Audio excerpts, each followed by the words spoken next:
Hi there and welcome back to my channel. This is Sean, the Honest Book Reviewer, with another book review. In this video we're discussing The Vicious Vet, written by MC Beaton. It's book 2 in the Agatha Raisin Cozy Mystery series. It's a great series. I enjoy it very much. I've read each book in the series, so I'm going through them again so I can do reviews and put them up on my channel. This book is as good as book 1. Agatha Raisin is also developed more in this book, and so are other characters in the village of Carsley. We also meet some new characters, but the mystery in this book as well is just so well done, so well thought out and so well plotted. Also the humour in this book is just spot on. MC Beaton was very clever in use of humour in this book. I enjoy this very much. We start this book with Agatha returning home from holidays. She was overseas for a couple of weeks. She was hoping to go to the same destination as her neighbour, James, to run into him accidentally on purpose. She's on the prowl for him, basically, and he was aware of that. He overheard her plans to go to the same destination as he was going to, so at the last minute, he changed his plans and went somewhere else. Agatha didn't know that, and so she spent 2 weeks trying to find him at all the hotels where she was. She comes back very angry about that, learning that James went somewhere else. But she's still got the hots for him. She's still after him, it seems. So Agatha, as a character, she's on the hunt for a man. She wants romance. But she also likes her independence very much. And that gets in the way of things. The two things don't really mix that well. She's so wanting her independence so much that she can't give in to romance. She doesn't let anybody kind of get into her space. She doesn't like leaving her own space as well. That's a snag in her plans, I think. It's not long after she returns home that she finds out there's a new vet in Carsley. And this vet apparently is quite charming, quite good looking, and all the women in the village, married and single, are swooning after him. They're all taking their pets to see him, even if their pets aren't ill. Agatha decides to take her cat to see the vet, and her cat's not ill either. But she thinks, oh well, doesn't hurt to get him looked over. She takes him to the vet. She has to wait a long time to see the vet. And when she does, she's falling head over heels straight away for him. He's charming, he's good looking, he's single, and he seems very attentive to Agatha as well. And during the consultation, he invites her out for dinner. So Agatha accepts straight away, and she's already running in her mind all the things that could happen at this dinner and afterwards. That's what Agatha's like. She likes to let her mind wander a bit when she meets a guy she fancies.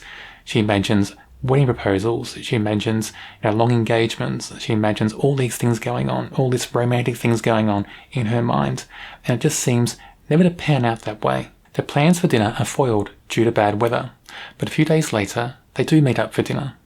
But during the meal, the vet just keeps talking about his plans for his vet surgery he wants to build. He needs funding, he needs money to build it. Agatha thinks, oh well, I'll give him 20 quid, 30 quid, that should be enough. She doesn't get into her mind that he's after money. She doesn't think about that. She thinks that they're on a date, that it's all romantic, that he hasn't got any bad intentions. Soon after that meal, the vet is found dead at a manor house. He was there performing an operation on a horse, and people think it's an accident, or the police do anyway. Agatha's not so sure, because Agatha learns a few things.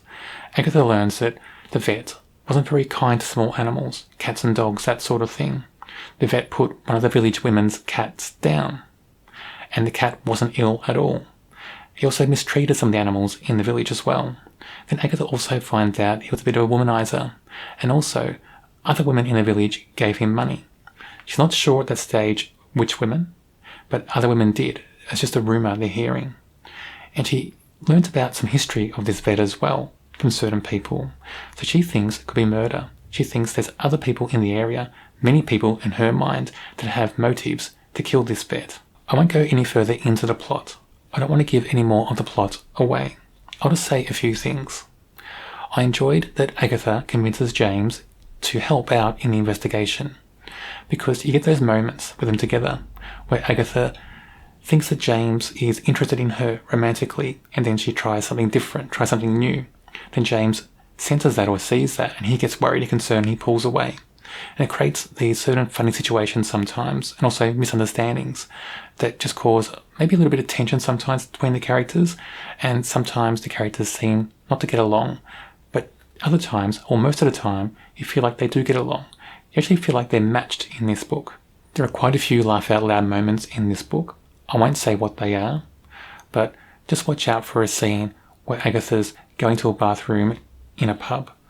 That's all I'll say, because that's a big laugh out moment in this book. We get to meet some new characters from Carsley, the village, and also the local area as well. And all those characters are so well put together in the book. I enjoy the characters in this book very much. Also the mystery. The mystery is well thought out and well plotted, well planned. I enjoyed in this book that we get to meet the women's group, or the women's circle, whatever it's called, in the village. All those characters. They're so supportive of each other, and they bring a lot of life and vibrancy and colour to this book. I enjoyed the way they band together and help each other out in trouble, and that just gives that sense of community in this village. It just makes you feel like you're part of the village as well. So it was good to see that in this story, and also having it in book 2. Also, we meet Bill Wong's parents for the first time. That's something you don't want to miss out on. Bill Wong's parents are something you won't forget, I don't think, for a long time. They're so well crafted. I think MC Beaton must have taken a while to craft these two characters, or maybe it was a flash of inspiration, who knows, but they're such good characters and they make for such a good moment in this book.